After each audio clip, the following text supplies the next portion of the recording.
Hi hello welcome to my channel. ಈ ಒಂದು ಚಾನಲ್ನ ಇನ್ನೂ ಯಾರೆಲ್ಲ ಸಬ್ಸ್ಕ್ರೈಬ್ ಆಗಿಲ್ಲ ದಯವಿಟ್ಟು ಈ ಕೂಡಲೇ ಸಬ್ಸ್ಕ್ರೈಬ್ ಆಗಿ. ಹಾಗೆಯೇ ಈ ಒಂದು ಕತೆ ತುಂಬ ಇಂಟ್ರೆಸ್ಟಿಂಗ್ ಆಗಿದೆ, ಸ್ವಲ್ಪನೂ ಸ್ಕಿಪ್ ಮಾಡದೆ ನೋಡಿ. ನೀನು ನನ್ನ ಹೊಲವು. ಅಂದು ಆಫೀಸ್ನಲ್ಲಿ ಬಹಳ ಗಜಿಬಿಜಿ ಇತ್ತು. ವಾರದ ಮೊದಲ ದಿನ ಬೇರೆ, ಹೆಚ್ಚು ಜನರಿದ್ದರು ಕಚೇರಿಯಲ್ಲಿ. ಆಗ ಒಂದು ವ್ಯಕ್ತಿ ಎಕ್ಸ್ಕ್ಯೂಸ್ ಮಿ ಮೇಡಮ್ ಎಂದಿದ್ದರು. ಎಸ್ ಎಂದಳು ಕೃತಿಕಾ. ಮೇಡಮ್, ನನ್ನ ಗೋಲ್ಡ್ ಲೋನಲ್ಲಿ ಏನೋ ಪ್ರಾಬ್ಲಮ್ ಇದೆ, ಬನ್ನಿ ಎಂದು ನಿಮ್ಮ ಬ್ರಾಂಚಿನಿಂದ ನನಗೆ ಫೋನ್ ಬಂದಿತ್ತು. ನನ್ನ ಹೆಸರು ದೀಕ್ಷಿತ್ ಅಂತ ಎಂದು ಹೇಳಿದರು ಆತ. ಪ್ಲೀಸ್ ಕುತ್ಕೊಳ್ಳಿ ಎಂದ ಕೃತಿಕಾ ತನ್ನ ಬ್ರಾಂಚಿನ ಫೀಲ್ಡ್ ಆಫೀಸರ್ಗೆ ಫೋನ್ ಮಾಡಿ ಬರಲು ಹೇಳಿದರು. ಮೇಡಮ್ ಎಂದು ಬಂದ ಫೀಲ್ಡ್ ಆಫೀಸರ್ ಶ್ರೀಕಾಂತ್. ಹಾಂ ಮಿಸ್ಟರ್ ಶ್ರೀಕಾಂತ್, ಇವರು ಮಿಸ್ಟರ್ ದೀಕ್ಷಿತ್ ಅವರು. ಇವರು ಮಾಡಿರುವ ಗೋಲ್ಡ್ ಲೋನಲ್ಲಿ ಏನೋ ಸಮಸ್ಯೆ ಅಂತ ಫೋನ್ ಮಾಡಿದ್ರಂತೆ ಎಂದಳು. ಹಾಂ ಮೇಡಮ್. ಸರ್ ಪ್ಲೀಸ್ ಬನ್ನಿ ಎಂದು ಕರೆದ ಶ್ರೀಕಾಂತ್. ಹ್ಞೂ ಸರ್ ಎಂದ ದೀಕ್ಷಿತ್. ಥ್ಯಾಂಕ್ಸ್ ಮೇಡಮ್ ಎಂದು ಹೇಳಿ ಹೋದ ಆತ. ಇಟ್ಸ್ ಓಕೆ ಸರ್ ಎಂದು ತನ್ನ ಕೆಲಸ ಮಾಡುತ್ತಿದ್ದಳು. ಆದರೂ ಆ ಮುಖ ಮತ್ತೆ ಹೆಸರು ಬಹಳ ಚಿರಪರಿಚಿತ ಎನಿಸಿತ್ತು ಅವಳಿಗೆ. ಹಾಗೆ ಅನಿಸಿದಾಗ ದೀಕ್ಷಿತ್ ಕೂತ ಕಡೆಗೆ ಒಮ್ಮೆ ನೋಡಿದಳು. ಅತ್ತ ಆತನು ಕೃತಿಕಾಳನ್ನು ನೋಡುತ್ತಿದ್ದ. ಇಬ್ಬರ ನೋಟ ಬೆರೆತಾಗ ಪೆಚ್ಚಾಗಿ ಮತ್ತೆ ತಮ್ಮ ಮುಖವನ್ನು ತಿರುಗಿಸಿಕೊಂಡಿದ್ದರು ಇಬ್ಬರು. ಅವನು ತನ್ನ ಕೆಲಸ ಮುಗಿಸಿಕೊಂಡು ಹೋಗುವಷ್ಟರಲ್ಲಿ ಬಹಳ ಬಾರಿ ಕೃತಿಕಾಳನ್ನು ಅವಳಿಗೆ ಗೊತ್ತಾಗದಂತೆ ನೋಡಿದ್ದ. ಹೋಗುವ ಮುನ್ನ ಅವಳ ಹತ್ತಿರ ಬಂದು ಬಹಳ ಥ್ಯಾಂಕ್ಸ್ ಎಂದು ಹೇಳಿ ಹೋಗಿದ್ದ ಅವನು ಮತ್ತೆ ಬಂದು ಮಾತನಾಡಿಸಿದಾಗ ಅಧೀರಳಾಗಿದ್ದಳು ಕೃತಿಕಾ. ಹಾಂ ಇಟ್ಸ್ ಓಕೆ ಎಂದು ಹೇಳಿದ್ದಳು. ಅಂದು ಅವನ ನೆನಪೇ ಬೇಡ ಬೇಡ ಎಂದರೂ ಬಿಡದಂತೆ ಕಾಡುತ್ತಿದ್ದ. ಅಂದು ಮಲಗಿದರೂ ಸಹ ಕನಸಿನಲ್ಲೂ ಬಂದು ಕಾಣಿಸಿದ್ದ ದೀಕ್ಷಿತ್. ಕೃತಿಕಾ ತನ್ನ ಕೆಲಸದಲ್ಲಿ ತೊಡಗಿದ್ದಳು. ಮೇಡಮ್ ಅಂತ ಯಾರಾದರೂ ಕರೆದಾಗ ದೀಕ್ಷಿತ್ ಬಂದನೇನೋ ಅಂದುಕೊಂಡು ಅಲ್ಲ ಬೇರೆಯವರು ಎಂದಾಗ ನಿರಾಸೆಯಾಗಿದ್ದಳು. ಒಂದು ವಾರದ ನಂತರ ಅವಳ ಮನ ಬಯಸಿದ ವ್ಯಕ್ತಿಯ ಧ್ವನಿ ಕೇಳಿಸಿತ್ತು ಅವಳಿಗೆ. ಮುಖ ಗಂಭೀರವಾಗಿಟ್ಟುಕೊಳ್ಳಲು ಪ್ರಯತ್ನಿಸಿ ಗೆದ್ದಿದ್ದಳು. ಆದರೆ ಮನಸ್ಸು ಕುಣಿದಿತ್ತು. ಅವನಾಗಮನ ಅವಳಿಗೆ ಬಿಸಿಲಲ್ಲಿ ಮಳೆ ಕಂಡು ನರ್ತಿಸುವ ನವಿಲಿನಂತಾಗಿತ್ತು. ಎಸ್ ಪ್ಲೀಸ್ ಎಂದಳು ಕೃತಿಕಾ. ಅದು ನನ್ನ ಗೋಲ್ಡ್ ಲೋನ್ ರಿನ್ಯೂವಲ್ ಮಾಡಬೇಕಿತ್ತು ಮೇಡಮ್ ಎಂದ ದೀಕ್ಷಿತ್. ಓ ಹೌದಾ, ಒಂದು ನಿಮಿಷ ಸರ್ ಎಂದು ಎದ್ದು ಹೋದಳು ಅವಳು. ಅವಳ ನೀಲಕಾಯ ಹಂಸನಾಚುವಂತಹ ನಡಿಗೆ ಅವನ ಗಮನ ಸೆಳೆದಿತ್ತು. ಅವಳ ಹಿಂದೆಯೇ ತಾನೂ ಹೋದ. ಅವನು ಬಂದಿದ್ದು ನೋಡಿದ್ದ ಕೃತಿಕಾ, ಶ್ರೀಕಾಂತ್ ಇವರ ಗೋಲ್ಡ್ ಲೋನ್ ರಿನ್ಯೂವಲ್ ಇದೆಯಂತೆ, ಎಲ್ಲಿ ಶಿವರಾಜ್ ಸರ್ ಇನ್ನೂ ಬಂದಿಲ್ವಾ ಎಂದು ಕೇಳಿದರು. ಇಲ್ಲ ಮೇಡಮ್, ಈಗ ಅವರಿಗೆ ಫೋನ್ ಮಾಡಿದ್ದೆ, ಅವರು ಈಗ ಬರುತ್ತೀನಿ ಅಂತ ಹೇಳಿದ್ದಾರೆ ಎಂದ. ಸರಿ ಶ್ರೀಕಾಂತ್ ಸರ್ ನೀವು ಕುಳಿತುಕೊಳ್ಳಿ, ಅವರು ಬರುತ್ತಾರೆ ಈಗ ಎಂದ ಕೃತಿಕಾ. ಅಖಿಲ, ಜೆರಾಲ್ಡ್ ಗ್ರೂಪ್ದು ಏನಾಯ್ತು ಅಂತ ಅತ್ತ ಹೋದಳು. ದೀಕ್ಷಿತ್ ಬೇಡ ಎಂದರೂ ಅವನ ಗಮನ ಅವಳ ಹಿಂದೆಯೇ ಇತ್ತು. ಶಿವರಾಜ್ ಸರ್ ಬಂದಾಗ ದೀಕ್ಷಿತ್ ಅತ್ತ ಮಗ್ನನಾಗಿದ್ದ. ಅವನ ಕೆಲಸ ಮುಗಿದ ನಂತರ ಅವನ ಗಮನ ಕೃತಿಕಾಳ ಕ್ಯಾಬಿನ್ ಕಡೆಗೆ ಹೋಗಿತ್ತು. ಅವಳು ಅಲ್ಲಿರಲಿಲ್ಲ. ಅವನು ಹೊರಟು ಹೋದ ಅಲ್ಲಿಂದ. ಅಂದು ತನ್ನ ಕೆಲಸ ಮುಗಿಸಿ ಮನೆಗೆ ಹೊರಟಿದ್ದ ದೀಕ್ಷಿತ್ ಮಳೆ ಶುರುವಾಯಿತು ಅಂತ ತನ್ನ ವೆಹಿಕಲ್ ಸ್ಲೋ ಮಾಡಿಕೊಂಡು ಹೊರಟಿದ್ದ. ಹೆಚ್ಚು ಜನರಿರದ ರಸ್ತೆ ಅದು. ಆಗಲೇ ಅವನ ಕಣ್ಣಿಗೆ ಮಳೆಯಲ್ಲಿ ನೆನೆಯುತ್ತಾ ನಿಂತಿದ್ದ, ಮಳೆಯ ಹನಿಗಳೊಂದಿಗೆ ಆಟ ಆಡುತ್ತಿದ್ದ ಒಬ್ಬ ಹುಡುಗಿ ಕಂಡಿದ್ದಳು. ತನ್ನ ಕಾರಿನ ವೇಗವನ್ನು ಬಹಳ ಕಡಿಮೆ ಮಾಡಿದ್ದ. ಅದನ್ನು ನೋಡಲೆಂದೆ. ಹತ್ತಿರ ಬಂದಾಗ ಅವನಿಗೆ ಗೊತ್ತಾಯಿತು ಅವಳು ಮಳೆಯ ಬೆಡಗಿ ಕೃತಿಕಾ ಅಂತ. ಅವನ ಕಾರಿಗೆ ಬ್ರೇಕ್ ಹಾಕಿದ್ದ. ಅವನು ಅವಳನ್ನು ನೋಡುತ್ತಾ ಕೂತು ಬಿಟ್ಟಿದ್ದ. ಅವನಿಗೆ ಮುಂದೆ ಹೋಗಲು ಆಗಲೇ ಇಲ್ಲ. ಬಹಳ ಸಮಯ ಆಟ ಆಡಿದ್ದ ಕೃತಿಕಾ ತನ್ನ ಕಾರೇರಿ ಹೊರಟು ಹೋದಳು. ಅವಳು ಹೋದಾಗ ಇವನು ಅವಳ ಹಿಂದೆಯೇ ಹೋಗಿದ್ದ. ಮತ್ತೆ ಅವಳು ಟ್ರಾಫಿಕ್ನಲ್ಲಿ ಮರೆಯಾದಾಗ ನಿರಾಸೆಯಾಗಿದ್ದ ದೀಕ್ಷಿತ್. ಮಳೆಯ ಹುಡುಗಿಯನ್ನು ಅವನು ಮರೆಯಲಿಲ್ಲ. ತನ್ನ ಮನೆಗೆ ಹೊರಟು ಹೋದ.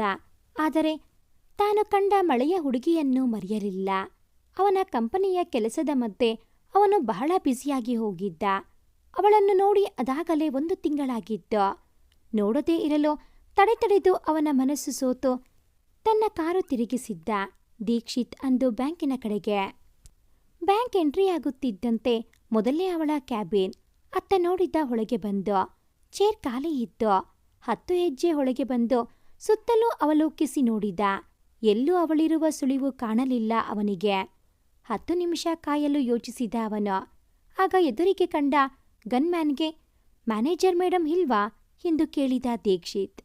ಇಲ್ಲ ಸರ್, ಇಂದು ರಜೆಯಲ್ಲಿದ್ದಾರೆ ಅವರು ಎಂದ ಅವನು. ಯಾವಾಗ ಬರುವಳೋ ಏನೋ, ಅವಳ ಫೋನ್ ನಂಬರ್, ಅಡ್ರೆಸ್ ಎಂಥದ್ದೂ ಸಹ ಇಲ್ಲ ನನ್ನ ಹತ್ತಿರ. ಏನು ಮಾಡಲಿ, ಯಾರೋ ಅವಳ ನಂಬರ್ ನನಗೆ ಕೊಡುತ್ತಾರೆ ಎಂದುಕೊಂಡೇ ಒಳಗೆ ಬಂದು ಫೀಲ್ಡ್ ಆಫೀಸರ್ ಶ್ರೀಕಾಂತ್ ಹತ್ತಿರ ಹೋಗಿ ಅಲೋ ಸರ್ ಎಂದ. ಅವನು ತಲೆ ಎತ್ತಿ ಅವನತ್ತ ನೋಡಿ, ಓ ಸರ್ ನೀವಾ, ಹೇಳಿ ಎಂದ. ನೋಡಿ ಶ್ರೀಕಾಂತ್ ಸರ್, ನಾನು ಲೋನ್ ವಿಷಯವಾಗಿ ಮ್ಯಾನೇಜರ್ ಮೇಡಮ್ ಹತ್ತಿರ ಮಾತನಾಡಲು ನನ್ನ ಆಡಿಟರ್ಗೆ ಹೇಳಿದ್ದೀನಿ. ಅವರ ಹತ್ತಿರ ಅವರು ಮಾತನಾಡಬೇಕು ಎಂದರು. ನನಗೆ ಅವರ ನಂಬರ್ ಕೊಡಿ ಎಂದು ಕೇಳಿದ್ದ ದೀಕ್ಷಿತ್. ಸರ್ ತಗೊಳ್ಳಿ ಎಂದು ಕೊಟ್ಟ. ಅದನ್ನು ತನ್ನ ಮೊಬೈಲ್ನಲ್ಲಿ ಸೇವ್ ಮಾಡಿಕೊಂಡು, ಮೇಡಮ್ ಮನೆ ಎಲ್ಲಿದೆ ಸರ್ ಎಂದು ಕೇಳಿದ ಮತ್ತೆ. ಅಡ್ರೆಸ್ ಸಹ ಕೊಟ್ಟ ಶ್ರೀಕಾಂತ್ ಅವನಿಗೆ. ಥ್ಯಾಂಕ್ಸ್ ಸರ್ ಎಂದು ಹೇಳಿ ಹೊರಗೆ ಬಂದವನೇ ಮೊದಲು ಅವಳಿಗೆ ಕಾಲ್ ಮಾಡಿದ. ಕಾರಿನಲ್ಲಿ ಕೂತು, ಹಲೋ ಯಾರಿದು ಎಂದಿತ್ತು ಧ್ವನಿ. ಇದು ಕೃತಿಕಾ ಅವರಲ್ಲವೇ ಎಂದ. ಹೌದು, ನೀವ್ಯಾರು ಎಂದು ಕೇಳಿದಳು. ನಾನು ಕೃತಿಕಾ ಅವರೇ, ದೀಕ್ಷಿತ್ ಮಾತನಾಡುತ್ತಿರುವುದು ಎಂದ. ನೀವಾ, ಹೇಗಿದ್ದೀರಿ ಸರ್? ಬಹಳ ದಿನಗಳ ನಂತರ ಈ ಕಾಲ್ ನಿಮ್ಮಿಂದ, ಏನ್ ವಿಶೇಷ ಎಂದು ಕೇಳಿದಳು. ಏನಿಲ್ಲ, ನಿಮ್ಮನ್ನು ನೋಡಿ ಬಂದು ಮಾತನಾಡಿಸೋಣ ಅಂತ ನಿಮ್ಮ ಬ್ಯಾಂಕ್ ಹತ್ತಿರ ಬಂದಿದ್ದೆ. ಇವತ್ತು ನೀವು ರಜೆ ಎಂದರು, ಕಾಲ್ ಮಾಡಿದೆ ಅದಕ್ಕೆ. ಕಾಲ್ ಮಾಡಿದ್ದಕ್ಕೆ ನಿಮಗೆ ತೊಂದರೆ ಆಯಿತೇನೋ, ಸಾರಿ ಎಂದ ದೀಕ್ಷಿತ್. ಖಂಡಿತ ಇಲ್ಲ ಸರ್, ಹೇಳಿ ಏನ್ ವಿಷಯ ಎಂದಳು. ಏನಿಲ್ಲ, ಹೀಗೆ ಒಂದು ಕ್ಯಾಶುವಲ್ ಟಾಕ್ ಮಾಡಲು ಕಾಲ್ ಮಾಡಿದ್ದೆ ಅಷ್ಟೇ. Are you okay? ಎಲ್ಲಿ ಚೆನ್ನಾಗಿದೆ ತಾನೇ ನಿಮಗೆ ಎಂದು ಕೇಳಿದ. ಓ ಸರ್, ನಾನು ಚೆನ್ನಾಗಿದ್ದೀನಿ. ನನ್ನ ರಿಲೇಟಿವ್ಸ್ ಬಂದಿದ್ದಾರೆ, ಹಾಗಾಗಿ ಇಂದು ರಜೆ ಹಾಕಿದ್ದೀನಿ ಅಷ್ಟೇ ಎಂದಳು. ಆದರೂ ಒಮ್ಮೆ ನಿಮ್ಮ ಆರೋಗ್ಯ ಕೇಳಬೇಕು ಅನಿಸಿ ಕಾಲ್ ಮಾಡಿದ್ದೆ ಅಷ್ಟೇ. It's okay sir, no problem. ಅದು ಈಗ ಫೈನಾನ್ಷಿಯಲ್ ಇಯರ್ ಎಂಡ್, ನಮಗೆ ಬಹಳ ಕೆಲಸ ಇರುತ್ತದೆ ಬೇರೆ. ತೀರಾ ಅನಿವಾರ್ಯ ಅಂತ ರಜೆ ಹಾಕಿದೆ, ಇಲ್ಲ ಅಂದರೆ ಬಹಳ ಕೆಲಸ ಇದೆ ಸರ್ ಬ್ಯಾಂಕಿನಲ್ಲಿ ಎಂದಳು ಕೃತಿಕಾ. ಹೌದು, ಬಹಳ ಕೆಲಸ ಇರುತ್ತದೆ ನಿಮಗೆ, ನಿಮ್ಮ ಉದ್ಯೋಗವೇ ಆಗಿದೆಯಲ್ಲ, ಏನ್ ಮಾಡುತ್ತೀರಿ ಅಲ್ವೇ ಎಂದ. ಸರ್ ಹೌದು ಎಂದಳು. ಅಷ್ಟರಲ್ಲಿ ಯಾರೋ ಕೃತಿ ಸ್ವಲ್ಪ ಬಾಯಿಲ್ಲಿ ಎಂದು ಕರೆದಾಗ, ಸರ್ ಸಾರಿ, ನಾನು ಹೋಗಬೇಕಿದೆ. ಬಾಯ್ ಸರ್ ಎಂದು ಅವನ ಉತ್ತರಕ್ಕೆ ಕಾಯದೆ ಫೋನ್ ಇಟ್ಟಳು ಕೃತಿಕಾ. ಎಂದಿದ್ದ ದೀಕ್ಷಿತ್. ಅಷ್ಟರಲ್ಲಿ ಅವಳು ಫೋನ್ ಇಟ್ಟು ಆಗಿತ್ತು. ಏನು ಮಾತನಾಡಲೇ ಇಲ್ಲವಲ್ಲ ನಾನು ಅವಳ ಹತ್ತಿರ, ಛೇ ಎಂದುಕೊಂಡಿದ್ದ. ತನ್ನ ಮೇಲೆ ತನಗೆ ಬೇಸರವಾಗಿತ್ತು ಅವನಿಗೆ. ಮತ್ತೆ ಅವಳನ್ನು ಮೀಟ್ ಮಾಡಬೇಕು ಎಂದುಕೊಂಡೇ ಹೋದ ಅವನು ಅಲ್ಲಿಂದ. ಅವಳ ಮೇಲೆ ಅವನಿಗೆ ಅಪರಿಮಿತ ಆಕರ್ಷಣೆ ಆಗಿಬಿಟ್ಟಿತ್ತು. ಅವನಿಗೆ ಅವಳನ್ನು ನೋಡಲು ಮತ್ತೆ ಬಹಳ ದಿನಗಳ ಕಾಲ ಆಗಲಿಲ್ಲ. ಅವನ ಕಂಪನಿಯ ಆಡಿಟಿಂಗ್ ಬೇರೆ ಆರಂಭವಾಗಿತ್ತು. ಅವನು ಸಹ ತನ್ನ ಕೆಲಸದಲ್ಲಿ ಬ್ಯುಸಿಯಾಗಿದ್ದ. ಅಂದು ಅವನು ತನ್ನ ಊಟದ ನಂತರ ಅವಳಿಗೆ ಕಾಲ್ ಮಾಡಲು ನಂಬರ್ ತೆಗೆದ. ಕಾಲ್ ಮಾಡಲು ಬೆರಳು ಮುಂದೆ ಮಾಡಿ ಮತ್ತೆ ಹಿಂದೆ ತೆಗೆದುಕೊಂಡಿದ್ದ. ಅವಳು ಏನಾದರೂ ಅಂದು ಬಿಟ್ರೆ ಏನು ಮಾಡಲಿ ಅಂತ ಬಹಳ ಸಲ ಯೋಚಿಸಿ ಕಡೆಗೆ ಅವಳಿಗೆ ಕಾಲ್ ಮಾಡಿಯೇ ಬಿಟ್ಟಿದ್ದ ಧೈರ್ಯ ಮಾಡಿ. ಸರ್ ಎಂದಳು ಕೃತಿಕಾ. ಹಾಯ್, ಊಟ ಎಂದ. ಈಗ ಆಯಿತು, ನೀವು ಎಂದಳು. ಆಯಿತು, ಮತ್ತೆ ಇಯರ್ ಎಂಡ್ ಆಯಿತಲ್ವಾ, ಈಗ ಸ್ವಲ್ಪ ಕೆಲಸ ಕಡಿಮೆ ಆಗಿರಬೇಕು ಅಲ್ವಾ ನಿಮಗೆ ಎಂದೆನೋ. ಸರ್, ಮತ್ತೆ ನಿಮ್ಮದು ಆಡಿಟಿಂಗ್ ಮುಗಿಯಿತು ಅನಿಸುತ್ತದೆ ನನಗೆ ಎಂದಳು. ಮುಗಿಯಿತು, ನನ್ನ ಕಂಪನಿಯ ಬಗ್ಗೆ ನಾನೇ ಕೇರ್ ತಗೋಬೇಕಲ್ವಾ, ಅನಿವಾರ್ಯ ಎಂದ. ಮತ್ತೆ ನಿಮ್ಮ ಪೇರೆಂಟ್ಸ್ ಫ್ಯಾಮಿಲಿ ಎಂದು ಕೇಳಿದಳು. ಅಪ್ಪ ರಿಟೈರ್ಡ್ ಪ್ರೈವೇಟ್ ಕಂಪನಿಯ ಅಫಿಷಿಯಲ್. ನಾನು ನನ್ನ MBA ಮಾಡಿ ನನ್ನದೇ ಕನಸಿನ ಕಂಪನಿಯನ್ನು ತೆರೆದೆ. ಸ್ವಲ್ಪ ಆರಂಭದಲ್ಲಿ ಕಷ್ಟ ಅನಿಸಿತ್ತು, ಆದರೂ ಸಹ ನಂತರ ಬಿಸ್ನೆಸ್ ಪಿಕಪ್ ಆಯಿತು. ಈಗ ಬಿಸ್ನೆಸ್ ಆರಂಭಿಸಲು ಮಾಡಿದ ಆಲ್ಮೋಸ್ಟ್ ಲೋನ್ ಕ್ಲಿಯರ್ ಆಯಿತು. ಒಂದು ನಿಮ್ಮಲ್ಲಿರುವ ಗೋಲ್ಡ್ ಲೋನ್ ಮತ್ತು ಅಪ್ಪನ PF ಮೇಲೆ ಮಾಡಿರುವ ಲೋನ್ ಬಾಕಿ ಇದೆ ತೀರಿಸಲು. ಅದಕ್ಕೆ ಮೊದಲು ಅಪ್ಪನ PF ಮೇಲಿನ ಲೋನ್ ಕ್ಲಿಯರ್ ಮಾಡೋಣ ಅಂತ. ಅವರಿಗೆ ಈ ವಯಸ್ಸಿನಲ್ಲಿ ಅವರ ಆದಾಯ ಇದ್ದರೆ ಬಹಳ ಸೇಫ್ ಎನ್ನುವಂತಹ ಮನಸ್ಸು ಇರುತ್ತದೆ. ಅದಕ್ಕೆ ಮೊದಲು ಕ್ಲಿಯರ್ ಮಾಡಿ ನಂತರ ಗೋಲ್ಡ್ ಲೋನ್ ಕ್ಲಿಯರ್ ಮಾಡುವ ಪ್ಲಾನ್ ಇದೆ. ಮತ್ತೆ ನಿಮ್ಮ ಬಗ್ಗೆ ಹೇಳಿ ಎಂದ ಅವಳಿಗೆ. ನಾನು ಅಪ್ಪ ಅಮ್ಮನ ಒಬ್ಬಳೇ ಮಗಳು, ಒಬ್ಬ ಅಣ್ಣ ಮತ್ತು ನಾನು. ಅಪ್ಪ ಅಮ್ಮ ಅಣ್ಣ ಅತ್ತಿಗೆ ಎಲ್ಲರೂ ನಮ್ಮೂರಿನಲ್ಲಿ ಇದ್ದಾರೆ. ನಾನು ಬ್ಯಾಂಕಿನ ಕೆಲಸಕ್ಕೆ ಸೇರಿದ ನಂತರ ಅವರು ಆಗಾಗ ಬಂದು ಹೋಗುತ್ತಿರುತ್ತಾರೆ. ಪದೇ ಪದೇ ಬದಲಾಗುವ ಊರುಗಳು ವಯಸ್ಸಾಗಿರುವ ಅಪ್ಪ ಅಮ್ಮನಿಗೆ ಹೊಂದಿಕೆ ಆಗಲು ಕಷ್ಟ. ಆದರೆ ಆಗಾಗ ಬಂದು ಹೋಗುವುದು ತಪ್ಪಿಸಲ್ಲ ಅವರು. ಆಗಲೇ ಅಂದು ಕೇಳಿದ ಧ್ವನಿಯಲ್ಲ, ಬೇರೆ ಯಾರೋ ಕೃತಿ ಎಂದು ಕರೆದಿದ್ದರು ಅವಳನ್ನು. ಬಂದೆ 10 ನಿಮಿಷ ಎಂದು ಹೇಳಿದಳು ಕೃತಿಕಾ. ಯಾರದು ಎಂದ ದೀಕ್ಷಿತ್. ಅವನು ನನ್ನ ಕ್ಲಾಸ್ಮೇಟ್. ಇದೇ ಊರಿನಲ್ಲಿ ಅವನಿಗೆ ಕೆಲಸ ಸಿಕ್ಕಿದೆ. ಕಂಪನಿಯ ಅಕಾಮಡೇಷನ್ ಸಿಗೋ ತನಕ ಇಲ್ಲಿ ಇರುತ್ತಾನೆ. ಅವನೇ ಕೂಗಿದ್ದು ಈಗ ಎಂದಳು. ಬೇರೆ ಯಾರಿದ್ದಾರೆ ನಿಮ್ಮ ಜೊತೆಯಲ್ಲಿ ಈಗ ಎಂದ ದೀಕ್ಷಿತ್. ಯಾರೂ ಇಲ್ಲ, ಸದ್ಯಕ್ಕೆ ವೇದುನೇ ಇರೋದು ಎಂದಳು. ವೇದು ಎಂದರೆ ಎಂದ ದೀಕ್ಷಿತ್. ಅದು ಅವನ ಹೆಸರು ವೇದಾಂತ್ ಅಂತ. ನಾನು ಅವನನ್ನು ಮೊದಲಿನಿಂದಲೂ ವೇದು ಅಂತಲೇ ಕರೆಯೋ ರೂಢಿ ಎಂದಳು. ಅದನ್ನು ಕೇಳಿ ಸ್ವಲ್ಪ ಲೈಟಾಗಿ ಬೇಸರ ಆಗಿತ್ತು ಅವನಿಗೆ. ಆದರೂ ಅದನ್ನು ಬದಿಗಿಟ್ಟು, ಒಮ್ಮೆ ನಮ್ಮ ಮನೆಗೆ ಬನ್ನಿ ಕೃತಿಕಾ, ಈ ವೀಕೆಂಡ್ ಬನ್ನಿ ಎಂದು ಕರೆದ. ಅದಕ್ಕೆ ಇಲ್ಲ ಸರ್, ಇನ್ನೊಮ್ಮೆ ಬರುತ್ತೀನಿ. ಈ ವೀಕೆಂಡ್ ನಾನು ಮತ್ತು ವೇದು ಹೊರಗೆ ಹೋಗುತ್ತಿದ್ದೀವಿ. ಮತ್ತೆ ಕಾಲ್ ಮಾಡ್ತೀನಿ ಸರ್. ಈ ವೇದು ನನ್ನ ಮುಂದೆ ಬಂದು ನಿಂತು ಬಿಟ್ಟಿದ್ದಾನೆ. ಈಗ ಹೋಗ್ಲಿಲ್ಲ ಎಂದರೆ ಎತ್ತುಕೊಂಡು ಹೋಗಿಬಿಡುತ್ತಾನೆ ನನ್ನ ಎಂದಳು ಕೃತಿಕಾ. ಅದನ್ನು ಕೇಳಿ ಅಸಮಾಧಾನ ಆಗಿತ್ತು ದೀಕ್ಷಿತ್ಗೆ. ಸರಿ ಕೃತಿಕಾ, ಗುಡ್ ನೈಟ್ ಎಂದು ಫೋನ್ ಇಟ್ಟಿದ್ದ ಅವನು. ಕೋಪದಿಂದ ಅಸಮಾಧಾನದಿಂದ ನರಳತೊಡಗಿದ್ದ ಅಂದು ನಿದ್ರೆಗೆ ಸಂಚಾಕಾರ ಬಂದಿತ್ತು. ಎಲ್ಲಿಗೆ ಹೊರಟಿರೋದು ಈ ವೀಕೆಂಡ್ ಕೇಳಬೇಕಿತ್ತು ನಾನು. ಅವರ ಜೊತೆಯಲ್ಲಿ ನಾನು ಇದ್ದಿದ್ದರೆ ಕೃತಿಕಾ ಜೊತೆಯಲ್ಲಿ ಯಾರಾದರೂ ಒಬ್ಬರು ಇದ್ದಂತೆ ಇರುತ್ತಿತ್ತು ಅಲ್ವಾ. ಅಷ್ಟಕ್ಕೂ ಅವರಿಬ್ಬರು ಗೆಳೆಯರು ಅಂದರೆ ಬಹಳ ವರ್ಷಗಳ ಪರಿಚಯ ಇರಬೇಕು ತಾನೇ. ಇಲ್ಲ ಅಂದರೆ ಅವಳ ಅಪ್ಪ ಅಮ್ಮ ಆ ಹುಡುಗನನ್ನು ಒಬ್ಬಳೇ ಇರುವ ಮನೆಯಲ್ಲಿ ಇರಲು ಬಿಡುತ್ತಿರಲಿಲ್ಲ ಅಲ್ವಾ. ಅದೆಲ್ಲ ಸರಿ, ನನಗೇನೂ ಅಲ್ಲದ ಕೃತಿಕಾಳ ಬಗ್ಗೆ ನಾನು ಜಾಸ್ತಿ ತಲೆ ಬಿಸಿ ಮಾಡಿಕೊಳ್ಳುತ್ತಿದ್ದೀನಿ ಅನಿಸುತ್ತೆ ನನಗೆ ಎಂದು ತಲೆ ಕೊಡುವಿದ್ದ. ಆದರೆ ತಲೆ ಕೊಡುವಿದಷ್ಟು ಸುಲಭವಾಗಿ ಅವಳ ನೆನಪನ್ನು ಅವನಿಗೆ ತನ್ನ ತಲೆಯಿಂದ ತೆಗೆಯಲು ಆಗಲಿಲ್ಲ.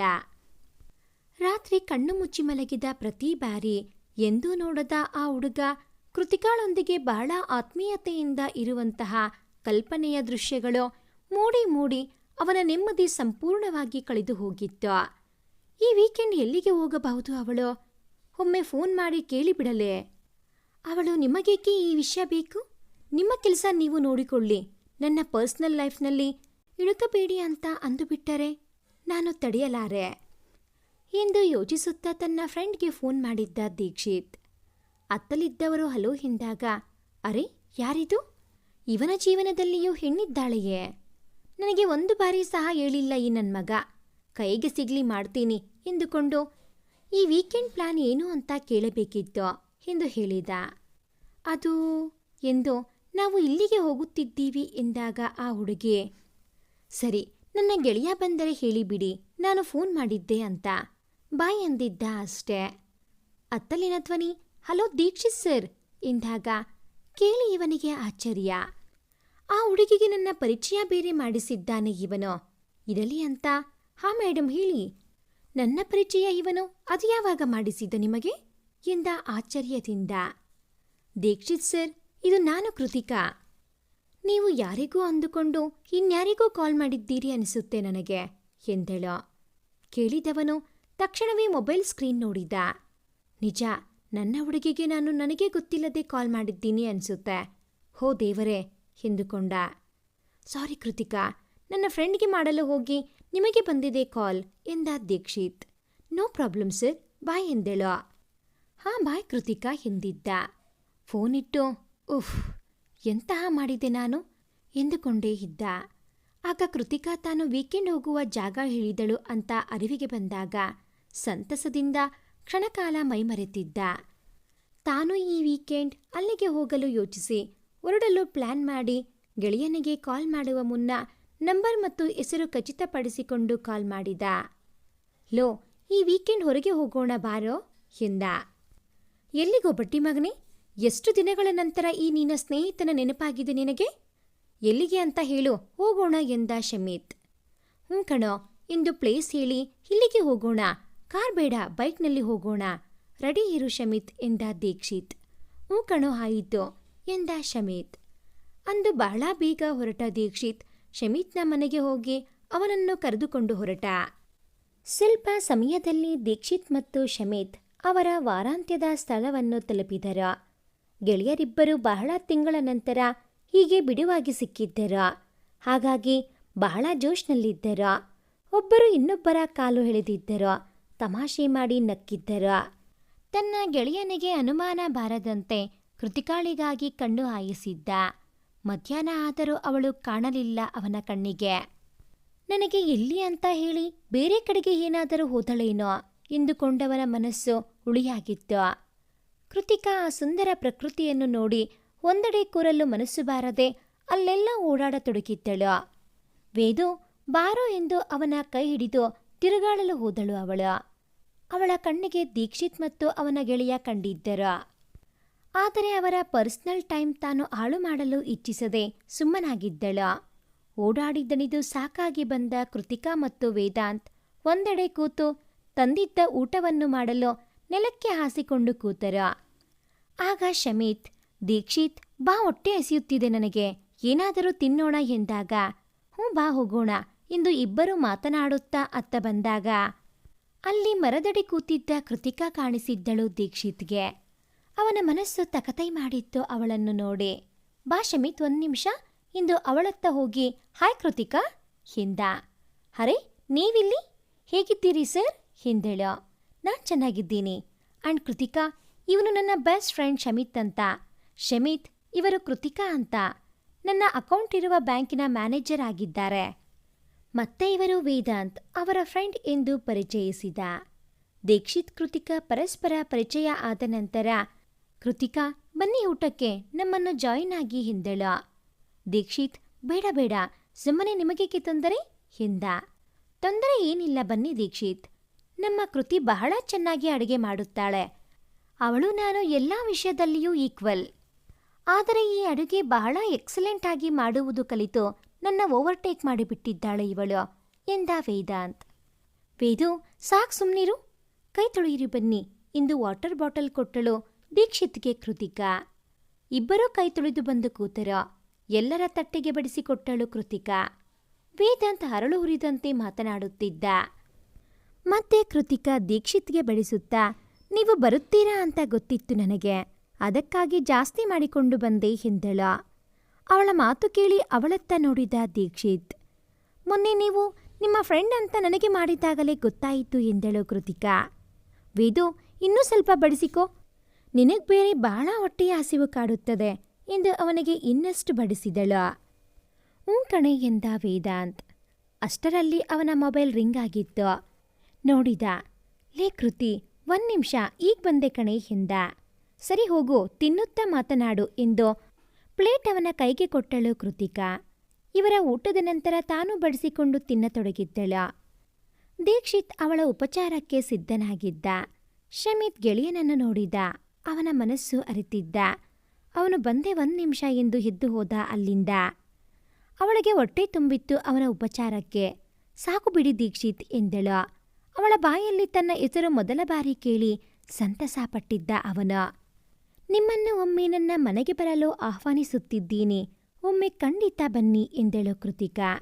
ಶ್ಯೂರ್, ನೀವು ಕರೆದರೆ ಬಾರದಿರುವೆನೆ ನಾನು ಎಂದ ಅವನು. ಬಹಳ ಸಂತೋಷ, ಯಾವಾಗ ಬರುತ್ತೀರಿ ಎಂದು ಕೇಳಿದಳು ಮತ್ತೆ. ನಾನ್ ನಿಮಗೆ ಫೋನ್ ಮಾಡಿ ತಿಳಿಸಿದರೆ ಆಗದೆ ಕೃತಿಕಾ ಎಂದ ದೀಕ್ಷಿತ್ಗೆ. ವೈ ನಾಟ್, ಆಗುತ್ತದೆ, ನನಗೆ ತಿಳಿಸಿ ಎಂದಳು. ಸರಿ ಎಂದ ದೀಕ್ಷಿತ್. ಎಲ್ಲರೂ ಅಲ್ಲಿಂದ ಹೊರಟರು. ಬೈಕ್ನಲ್ಲಿ ಕೂತಾಗ ಶಮಿತ್, ದೀಕ್ಷಿತ್ ಏನ್ ಸಮಾಚಾರ? ಕೃತಿಕಾ ಅವರನ್ನು ನೋಡಿ ನಿನ್ನ ಕಣ್ಣಲ್ಲಿ ಕಂಡ ಮಿಂಚು, ಅವರಿಗೆ ನೀನು ತೋರಿದ ಆಸಕ್ತಿಯನ್ನು ನೋಡಿದರೆ ಅವರನ್ನು ಕಂಡರೆ ನಿನಗೆ ಇಷ್ಟ ಅಂತ ನನಗೆ ಅನಿಸಿತು. ಏನೋ ಮಗ ಸಮಾಚಾರ? ನನ್ನ ಹತ್ರನೂ ಮುಚ್ಚುಮರೇನಾ ಎಂದು ಕೇಳಿದ. ಆ ತರಹ ಏನೂ ಇಲ್ಲ ಕಣೋ, ನೋಡೋಣ ಇರೋ ಎಂದ ದೀಕ್ಷಿತ್. ಸರಿನಪ್ಪ, ಏನಾದರೂ ಇಂಪ್ರೂವ್ಮೆಂಟ್ ಆದಾಗ ಹೇಳೋ, ಮರಿಬೇಡ ಎಂದ ಶಮಿತ್ ನಗುತ್ತಾ. ಕಣೋ, ನಿನಗೇಳಿದ್ದೇ ಇರುತ್ತೀನಾ ಹೇಳು ಎಂದ ದೀಕ್ಷಿತ್. ತನ್ನ ಗುಟ್ಟು ಬಿಟ್ಟುಕೊಡಲಿಲ್ಲ ಗೆಳೆಯನ ಮುಂದೆ. ಅಂದು ಅಪ್ಪ ಅಮ್ಮನನ್ನು ಕರೆದುಕೊಂಡು ದೀಕ್ಷಿತ್ ಧರ್ಮಸ್ಥಳಕ್ಕೆ ಬಂದಿದ್ದ. ಅವರನ್ನು ಕೋಣೆಯಲ್ಲಿ ರೆಸ್ಟ್ ಮಾಡಲು ಬಿಟ್ಟು ತಾನು ಹೊರಗೆ ಸುತ್ತಲು ಬಂದಿದ್ದ.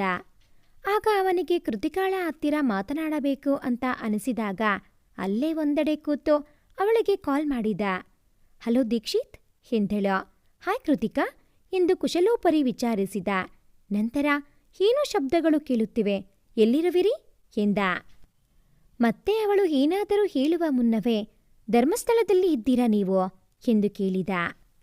ಅರೆ ದೀಕ್ಷಿತ್, ಅದು ಹೇಗೆ ಸಾಧ್ಯ?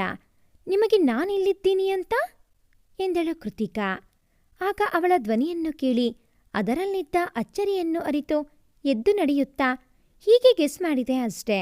ಹೇಳಿ, ಈಗ ನಾನು ಹೇಳಿದ್ದು ನಿಜ ತಾನೇ ಎಂದು ಕೇಳಿದ.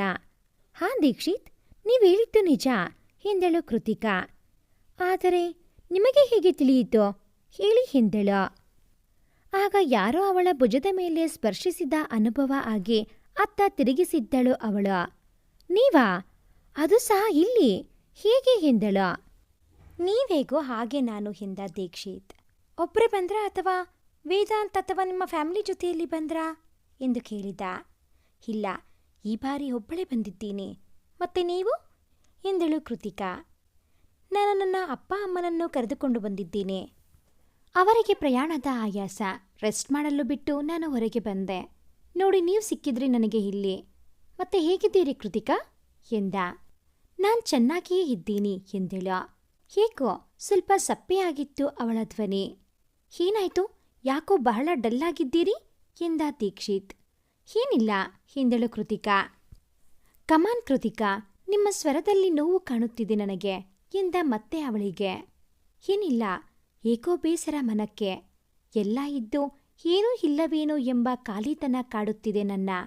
ಆ ಖಾಲಿತನ ಕಾಡಿದಾಗಲೆಲ್ಲ ಹೀಗೆ ಬಂದು ಆ ಜಾಗವನ್ನು ಭರ್ತಿ ಮಾಡಿಕೊಂಡು ಹೋಗುತ್ತೀನಿ.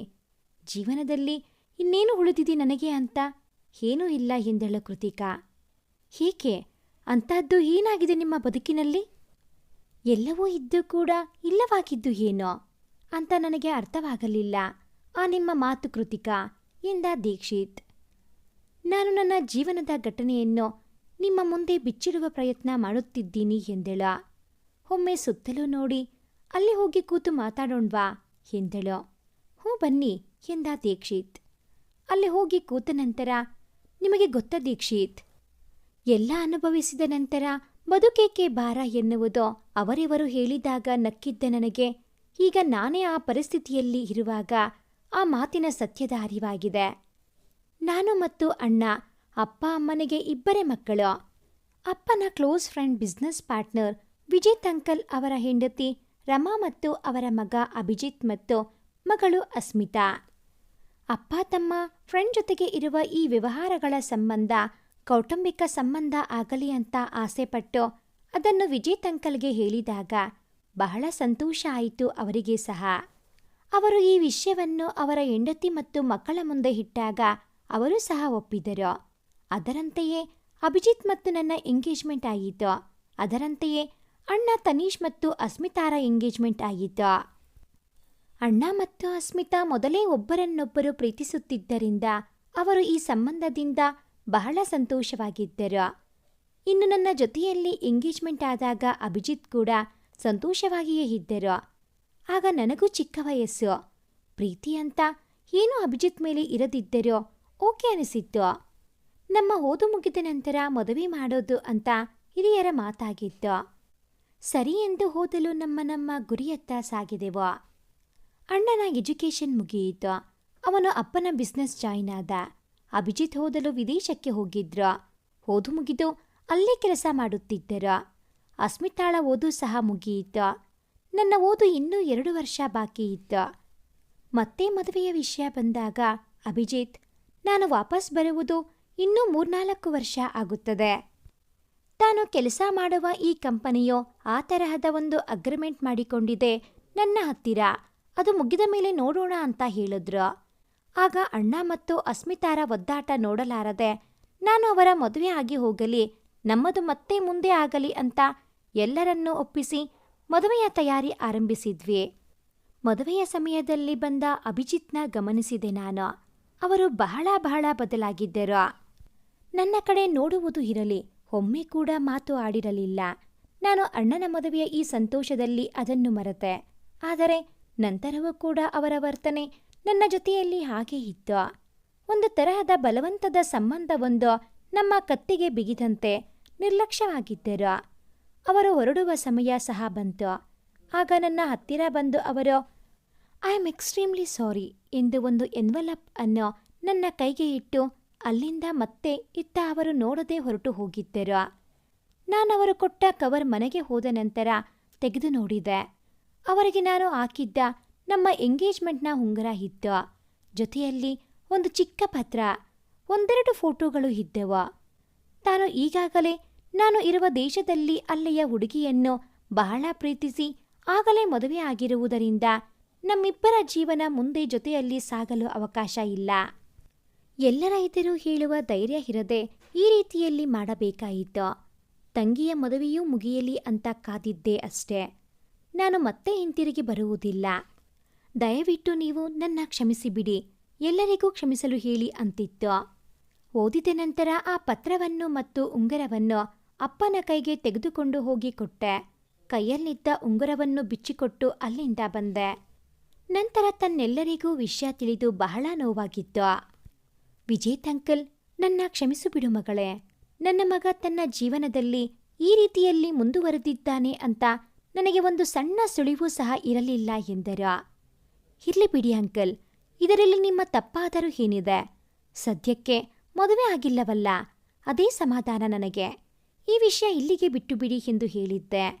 ಆಗ ನನ್ನ ಎಂ.ಕಾಂ ಮುಗಿಸಿ CAಗೆ ಸೇರಿದ್ದೆ. ಜೊತೆಯಲ್ಲಿ ಬ್ಯಾಂಕಿಂಗ್ ಎಕ್ಸಾಮ್ ಬರೆದಿದ್ದೆ. ಜೊತೆಯಲ್ಲಿ ಬೇರೆ ಒಂದೆರಡು ಎಕ್ಸಾಮ್ ಬರೆದೆ. ಅದರ ರಿಸಲ್ಟ್ ಬಂದವು. ಎಲ್ಲದರಲ್ಲೂ ಒಳ್ಳೆಯ ಸ್ಕೋರ್ ಇತ್ತು.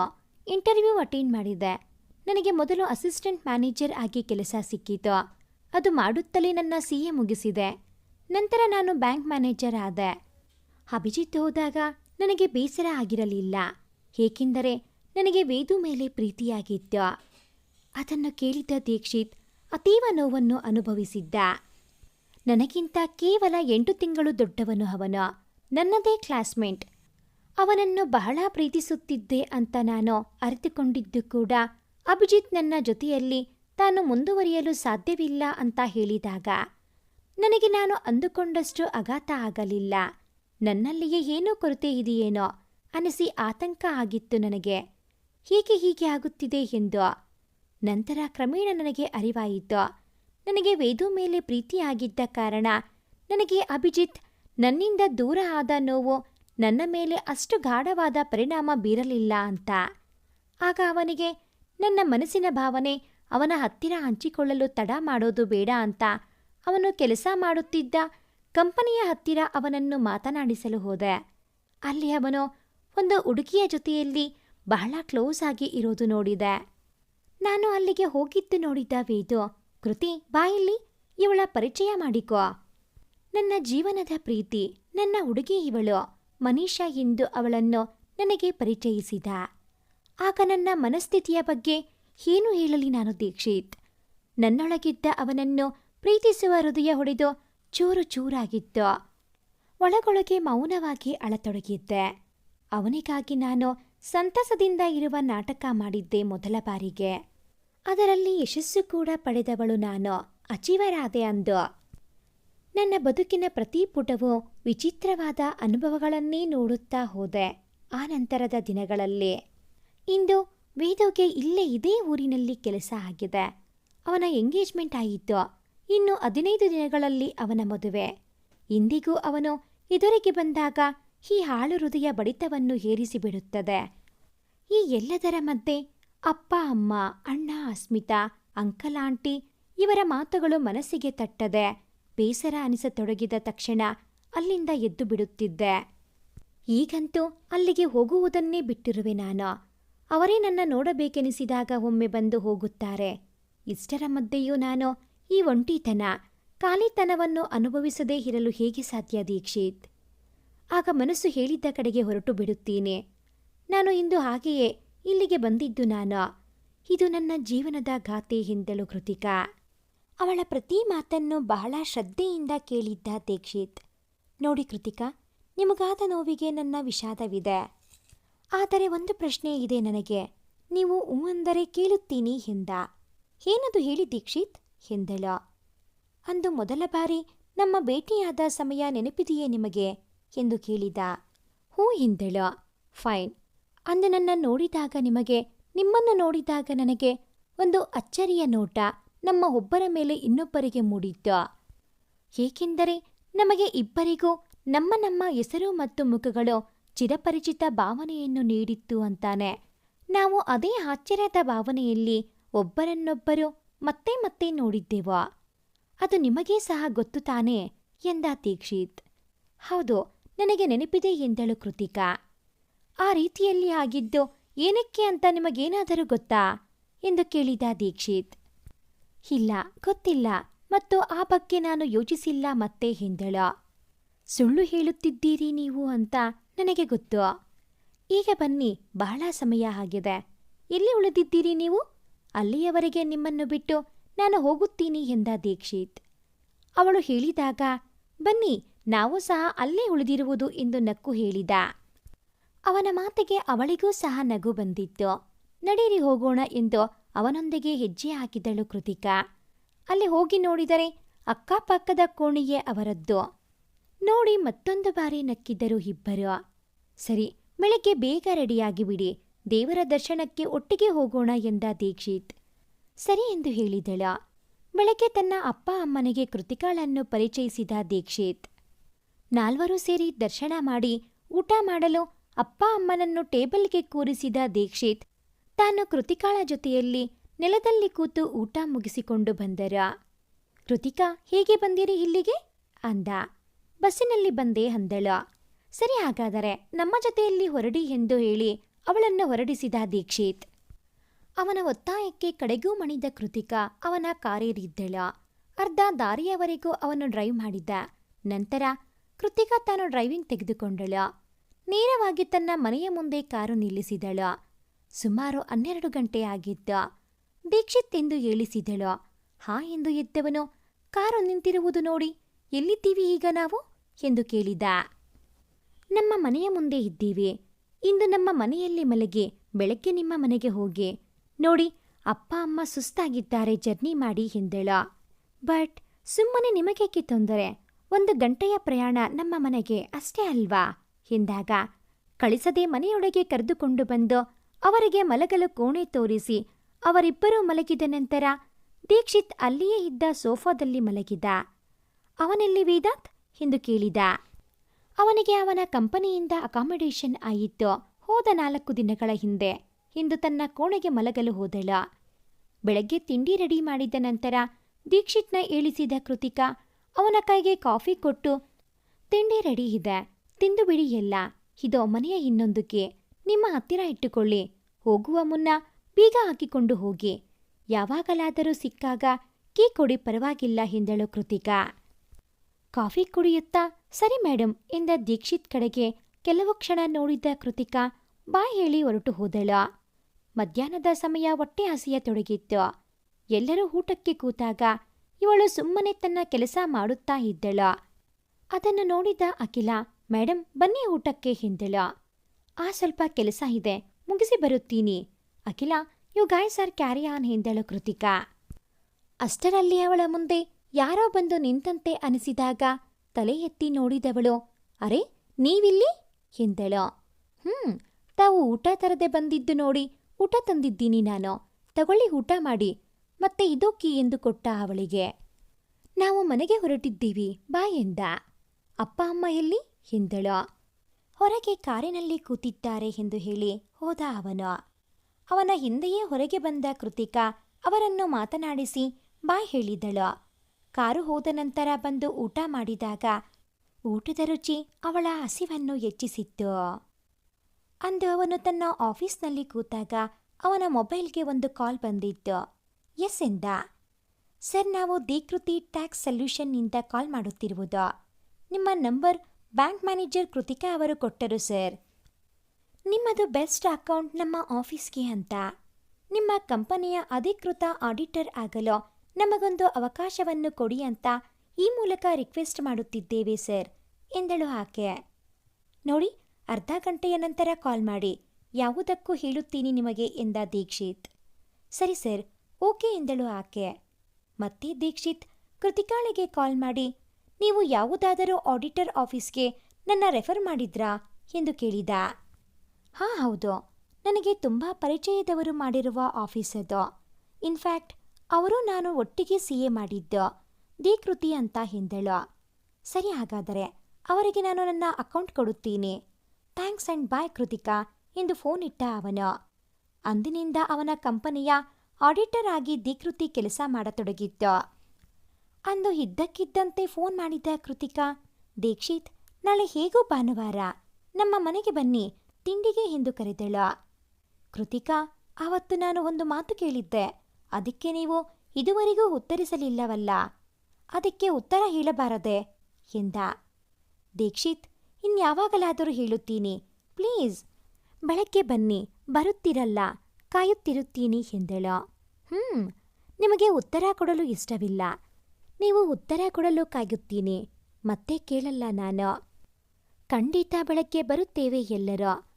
ಬಾಯ್ ಕೃತಿಕಾ ಎಂದು ಅವಳಿಗೆ ಮೊದಲು ತಾನೇ ಫೋನ್ ಇಟ್ಟಿದ್ದ ದೀಕ್ಷಿತ್ ಬಹಳ ನೊಂದಿದ್ದ. ಅಥವಾ ಊಹು ಹೇಳಲು ಏಕಿಷ್ಟು ಕಷ್ಟವೋ ಇವಳಿಗೆ. ನನ್ನ ಮನಸ್ಸಿನ ಭಾರ ಕಳೆದು ಹಗುರವಾಗುತ್ತಿತ್ತು ಅವಳ ಉತ್ತರದಿಂದ. ಇನ್ನೂ ಸರಿಯಾದ ಸಮಯ ಬಂದಿಲ್ಲ ಅನಿಸುತ್ತೆ, ನೋಡೋಣ ಎಂದುಕೊಂಡೆ ಅಮ್ಮನಿಗೆ ಫೋನ್ ಮಾಡಿ ನಾಳೆ ಕೃತಿಕಾ ಅವರ ಮನೆಗೆ ತಿಂಡಿಗೆ ನಮ್ಮೆಲ್ಲರನ್ನೂ ಕರೆದಿದ್ದಾರೆ ಎಂದು ತಿಳಿಸಿದ. ಸಂಜೆ ಅವನಿಗೆ ಸಿಕ್ಕಿದ್ದ ಶಮಿತ್ ಏನಾಯ್ತು ಎಂದಾಗಲೂ ಏನೂ ಹೇಳದೆ ಸುಮ್ಮನಾದ ದೀಕ್ಷಿತ್. ಆದರೆ ಒಳಗೊಳಗೆ ಅವನಿಗೆ ಅವಳ ಪ್ರೀತಿ ನನಗೆ ಸಿಗದೇನೋ, ಒಂದು ತಿರಸ್ಕಾರ, ಇನ್ನೊಂದು ಪ್ರೀತಿಯ ವೈಫಲ್ಯದ ನಂತರ ಮತ್ತೆ ಅವಳಿಗೆ ನನ್ನ ಮೇಲೆ ಪ್ರೀತಿ ಬರಲು ಸಾಧ್ಯತೆ ಇದೆಯೇ ಗೊತ್ತಿಲ್ಲ. ಅವಳಿಗೆ ಅದು ಬಹಳ ಕಠಿಣ ಎನಿಸಿರಬೇಕು. ಮತ್ತೆ ನಾನು ಅವಳ ಮೇಲೆ ಒತ್ತಡ ತರುವುದಿಲ್ಲ. ನಾನೇ ಪ್ರೀತಿಸುವ ಅವಳಿಗೆ ನಾನೇ ನೋವು ಕೊಡುವುದು ಸರಿಯಲ್ಲ. ಅವಳು ನನ್ನ ಪ್ರೀತಿಸದಿದ್ದರೆ ಏನಂತೆ, ನಾನು ಅವಳನ್ನು ಮೌನವಾಗಿ ಪ್ರೀತಿಸಿಕೊಂಡು ಹೋಗುತ್ತೀನಿ, ಅದು ಅವಳಿಗೆ ಸಹ ಗೊತ್ತಾಗುವುದಿಲ್ಲ ಎಂದುಕೊಂಡಿದ್ದ. ಮರುದಿನ ಅವಳ ಮನೆಗೆ ತಿಂಡಿಗೆ ಹೊರಟಾಗ ಅವಳಿಗಾಗಿ ಒಂದು ಚೆಂದದ ಸೀರೆಯನ್ನು ಗಿಫ್ಟ್ ಕೊಡಲು ರೆಡಿ ಮಾಡಿಟ್ಟುಕೊಂಡು ಹೊರಟ. ಮನೆಗೆ ಹೋದ ನಂತರ ಅವಳಿಗೆ ಅದನ್ನು ಅಮ್ಮನ ಕೈಯಿಂದ ಕೊಡಿಸಿದ. ಅವಳು ಬೇಡ ಎನ್ನದೆ ತೆಗೆದುಕೊಂಡಿದ್ದಳು. ಎಲ್ಲರ ತಿಂಡಿ ಮುಗಿದು ಕೂತಾಗ ಅವಳ ಮನೆಯ ಡೋರ್ ಬೆಲ್ ಆಗಿತ್ತು. ಅರೆ, ಸರ್ಪ್ರೈಸ್ ಎಂದಳು ಕೃತಿಕಾ. ಬನ್ನಿ ಬನ್ನಿ ಒಳಗೆ ಎಂದಳು. ಒಳಗೆ ಬಂದವರನ್ನು, ಇವರು ನನ್ನ ತಂದೆ, ಇವರು ನನ್ನ ತಾಯಿ, ನನ್ನ ಅಣ್ಣ ಅತ್ತಿಗೆ ಮತ್ತು ಅವರ ಮಗಳು ಎಂದು ಎಲ್ಲರನ್ನೂ ಪರಿಚಯಿಸಿ, ಇವರು ದೀಕ್ಷಿತ್ ಅಂತ ನನ್ನ ಕ್ಲೈಂಟ್, ಇವರು ಅವರ ತಂದೆ ತಾಯಿ ಅಂತ ಹೇಳಿದಳು. ಎಲ್ಲರ ನಡುವೆ ಬಹಳ ಬೇಗ ಆತ್ಮೀಯತೆ ಬೆಳೆದಿತ್ತು. ಮಧ್ಯಾಹ್ನದ ಊಟದ ನಂತರ ದೀಕ್ಷಿತ್ ತನ್ನ ಫ್ಯಾಮಿಲಿಯೊಂದಿಗೆ ಹೊರಟು ನಿಂತ. ಬಂದ ತನೀಶ್, ನಿಮ್ಮ ಪರಿಚಯ ಆಗಿದ್ದು ಬಹಳ ಸಂತೋಷ ಆಯಿತು ನನಗೆ ಎಂದು ಅವನೊಂದಿಗೆ ಮಾತನಾಡಿದ್ದ. ಅಸ್ಮಿತಾ, ನಾನು ನಿಮ್ಮನ್ನು ಅಣ್ಣ ಅಂತ ಕರೆಯಲೇ ಪ್ಲೀಸ್ ಎಂದಳು. ಆಯಿತು, ನನಗೂ ಸಹ ಯಾರೂ ಅಕ್ಕ ತಂಗಿಯರಿಲ್ಲ, ಇನ್ಮೇಲಿಂದ ನೀನೇ ನನ್ನ ತಂಗಿ. ನೀವು ಭಾವ ಎಂದ ದೀಕ್ಷಿತ್. ಎಲ್ಲಿ ನನ್ನ ಸೊಸೆ ಎಂದು ಕೇಳಿದ. ಇದು ನೋಡಣ್ಣ ನಿನ್ನ ಸೊಸೆ ಎಂದಳು ಅಸ್ಮಿತಾ. ಅವಳನ್ನು ಎತ್ತುಕೊಂಡು ಮುದ್ದು ಮಾಡಿದ್ದ ದೀಕ್ಷಿತ್, ಏನು ನನ್ನ ಸೊಸೆಯ ಹೆಸರು ಅಂತ. ಆ ಮಗು ಮುದ್ದಾಗಿ ತೊದಲಿದಳು, ತನ್ಯಾ ಅಂತ. ಬಹಳಷ್ಟು ಮುದ್ದಿಸಿದ್ದ ಅವಳನ್ನು ದೀಕ್ಷಿತ್. ಸರಿ ಎಂದು ಎದ್ದು ನಿಂತು ಎಲ್ಲರಿಗೂ ಬಾಯ್ ಹೇಳಿ ಅವರು ಹೋದರು. ದೀಕ್ಷಿತ್, ಕೃತಿಕಾಳ ಫ್ಯಾಮಿಲಿಯವರೆಲ್ಲ ಬಹಳ ಒಳ್ಳೆಯವರು ಅಲ್ಲವೇನೋ, ನನಗೆ ಬಹಳ ಹಿಡಿಸಿದರು ಎಂದರು ಅವರ ಅಮ್ಮ. ಅವರ ಅಪ್ಪನ ಅಭಿಪ್ರಾಯ ಸಹ ಅದೇ ಆಗಿತ್ತು. ಅವರಂತೆ ಇವನಿಗೂ ಸಹ ಬಹಳ ಹಿಡಿಸಿದ್ದರು ಎಲ್ಲರೂ. ಕೃತಿಕಾ, ಅವಳು ಒಪ್ಪಿದರೆ ಇದೊಂದು ಶಾಶ್ವತ ಸಂಬಂಧ ಆಗುತ್ತದೆ, ಇಲ್ಲದಿದ್ದರೆ ಕೇವಲ ಸ್ನೇಹವಾಗಿಯೇ ಉಳಿಯುತ್ತದೆ. ಕಾಲವೇ ಉತ್ತರಿಸಬೇಕು ಇದಕ್ಕೆ ಎಂದುಕೊಂಡೆ ಮೌನವಾಗಿದ್ದ ಅವನು. ಅಂದು ರಾತ್ರಿ ತನೀಶ್ ಫೋನ್ ಮಾಡಿ, ಬಾವಾ, ಈ ವೀಕೆಂಡ್ ನಾವು ಊರಿಗೆ ವಾಪಸ್ ಹೋಗುತ್ತಿದ್ದೇವೆ. ನೀವು ಅತ್ತೆ ಮಾವ ನಮ್ಮ ಜೊತೆಯಲ್ಲಿ ಬರಲೇಬೇಕು. ನಮ್ಮ ಊರು ಬಹಳ ಚೆನ್ನಾಗಿದೆ, ಜೊತೆಯಲ್ಲಿ ನಮ್ಮ ಇಂಡಸ್ಟ್ರಿ ಕಂಪನಿ ಮತ್ತೆ ನಮ್ಮ ಟೀ ಎಸ್ಟೇಟ್ ನೋಡಿ ಬರಬಹುದು ಎಂದ. ಭಾವ, ನಾನು ಅಪ್ಪ ಅಮ್ಮನನ್ನು ಒಮ್ಮೆ ಕೇಳಿ ಯಾವುದಕ್ಕೂ ನಿಮಗೆ ತಿಳಿಸುತ್ತೀನಿ. ವಯಸ್ಸಾದವರು, ಅವರ ಮೇಲೆ ಒತ್ತಾಯ ಹೇರಲು ಇಷ್ಟ ಇಲ್ಲ ನನಗೆ. ಅವರು ಬರುತ್ತೀನಿ ಅಂತ ಅಂದರೆ ಖಂಡಿತ ಬರುತ್ತೀವಿ, ಸರಿನಾ?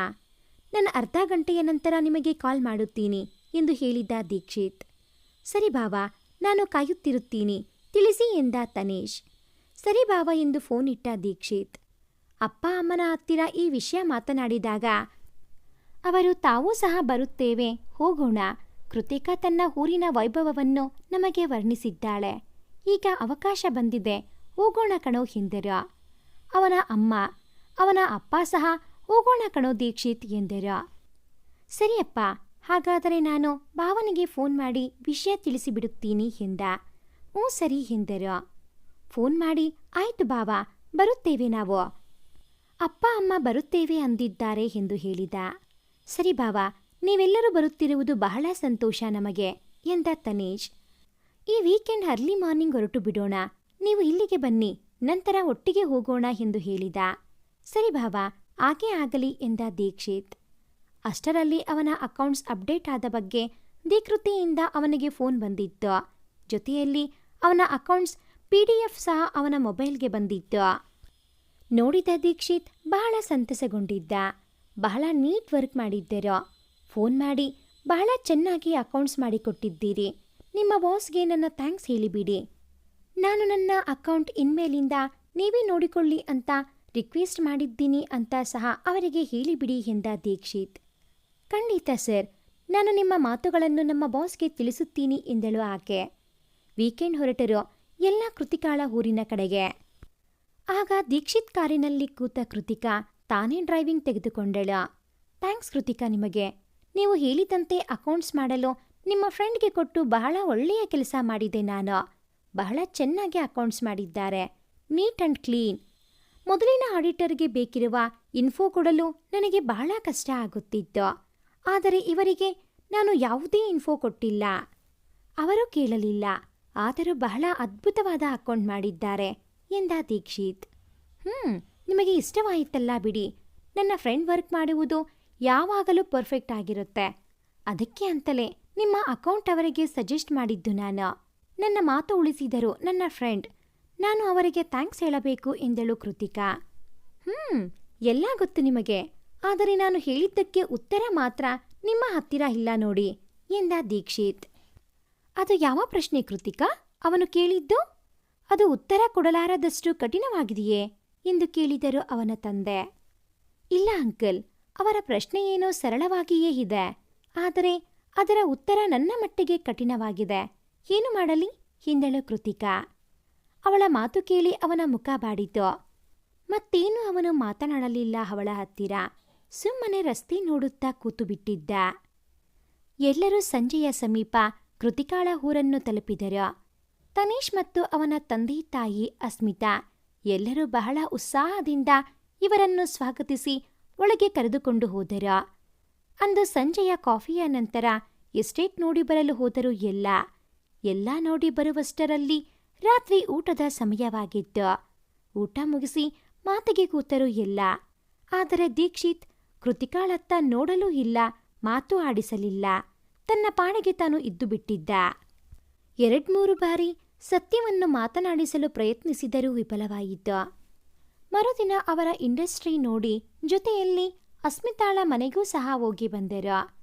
ತನ್ಯ ಮಾತ್ರ ದೀಕ್ಷಿತ್ ತೋಳಿನಿಂದ ಕೆಳಗೆ ಇಳಿದಿರಲಿಲ್ಲ. ಮಾಮ ಎನ್ನುತ್ತಾ ಮುದ್ದು ಮುದ್ದಾಗಿ ತೊದಲು ನುಡಿಯುವ ಅವಳನ್ನು ಬಹಳ ಪ್ರೀತಿ ಮಾಡಿದ್ದ ದೀಕ್ಷಿತ್. ಅವನು ಮುತ್ತು ಕೊಟ್ಟಾಗಲೆಲ್ಲ ಮಾಮ ಮೀಸೆ ಚುಚ್ಚುತ್ತೆ ಎಂದು ಕೆನ್ನೆ ಸವರಿಕೊಂಡಿದ್ದಳು ಪುಟ್ಟ ತನ್ಯ. ಅವಳ ಮಾತಿಗೆ ಎಲ್ಲರೂ ನಕ್ಕಿದ್ದರು. 2 ದಿನಗಳು 2 ನಿಮಿಷದಂತೆ ಕಳೆದು ಹೋಗಿತ್ತು.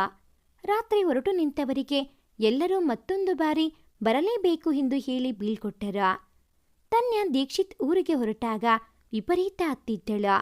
ಮತ್ತೆ ಬರುವುದಾಗಿಯೋ ಅವಳಿಗೆ ಬೇಕಾದಷ್ಟು ಆಟದ ಸಾಮಾನು ತರುವುದಾಗಿ ಹೇಳಿ ಅವಳಿಗೆ ಪುಸಲಾಯಿಸಿ ಒಪ್ಪಿಸಿದ್ದ ಅವನು. ಆಗ ಆಯ್ತು ಮಾಮ, ಆದರೆ ಹೋಗಿ ಎಲ್ಲ ತಗೊಂಡು ಬೇಗ ಬರಬೇಕು ಎಂದು ಒಪ್ಪಿಗೆ ಕೊಟ್ಟಳು ಅವನಿಗೆ. ತನ್ಯ, ಬೇಗ ಬರುತ್ತೀನಿ ಎಂದಿದ್ದ ಮಗುವಿಗೆ. ಎಲ್ಲರೂ ಹೊರಟಿದ್ದರು. ಈ ಬಾರಿ ಡ್ರೈವಿಂಗ್ ದೀಕ್ಷಿತ್ ತಾನೇ ತೆಗೆದುಕೊಂಡ. ಕೃತಿಕಾ ಬಂದು ಕೂತಳು ಅವನ ಪಕ್ಕದಲ್ಲಿ. ಊರು ಸೇರುವವರೆಗೂ ಯಾರೂ ಮಾತನಾಡಲಿಲ್ಲ. ಮೌನವಾಗಿಯೇ ಮುಗಿದಿತ್ತು ಪ್ರಯಾಣ.